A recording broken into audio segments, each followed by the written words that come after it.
So hello, good morning sa inyo lahat mga idol. So ito, nagbabalik naman ako sa aking pagbablog. So ito, andito naman ako sa inyong harapan. So ito, andito na ako sa Bohol. So ito mga idol, nagbabad lang ako ng konti. So ipapakita ko sa inyo dito sa malapit sa amin kung saan maganda dito maligo. So yun nga mga idol, in 3, 2, 1.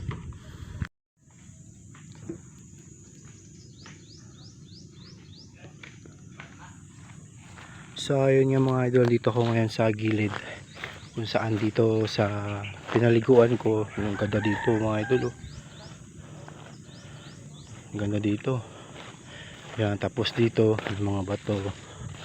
Ayan, diba? So itong vlog na to ay sandali lang, tong vlog na to.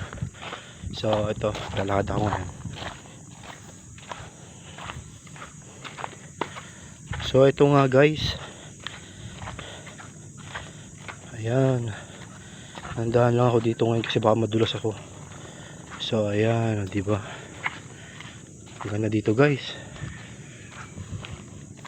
Ayan. Tapos may floating cottage pa dito guys. Whoop, nandahan lang ako, baka madulas eh. Ayan.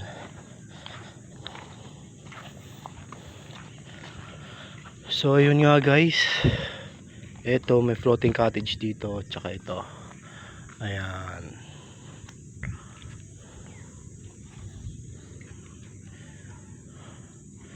So ito guys,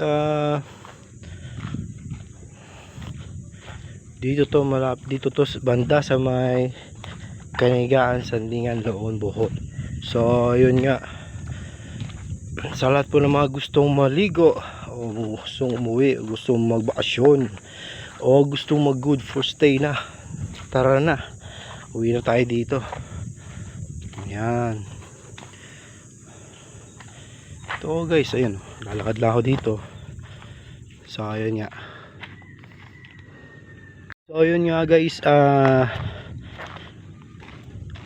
next time papakita ko sa inyo yung pupunta ako ng Bohollywood, tapos doon naman sa may Kalape banda. Ayun, ito. Dito ako, diba? Naglalakwat siya.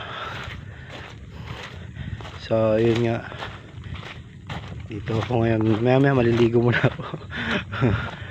Walang tubig dun kila lola, kaya maligo muna ako dito sa dagat kahit hindi pa malalim. So ayun,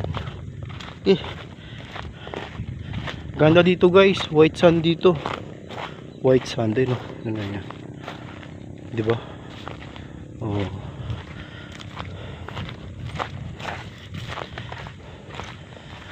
So ayun nga, hanggang dito na lang aking short vlog. So thank you so much sa inyong lahat guys. And then sa mga bago pa sa aking YouTube channel, don't forget to subscribe, Cecilio Satoros Jr. And then click notification bell para update sa mga videos na aking i-upload.